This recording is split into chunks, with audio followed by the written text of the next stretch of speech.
अपना बारे में तूफानी कुछ ना बतावेला, मनीषवा से जाने खाती क्रिया धरावेला, मनीषवा से जाने खाती क्रिया धरावेला, मनीषवा से जाने खाती। ओ कैले होई प्यार उत केहू से कुंवार में, देख के क्रिया पूछले रही तूफानियों के बारे में।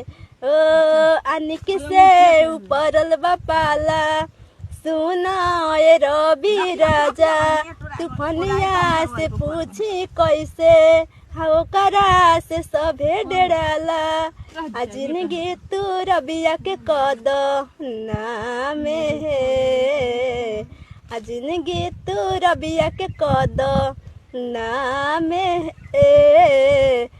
अपना बारे में तूफानी कुछ ना बतावेला, हमरा से जाने खाती क्रिया धरावेला, हमरा से जाने खाती क्रिया धरावेला, मनीषवा से जाने खाती कैले होई प्यार।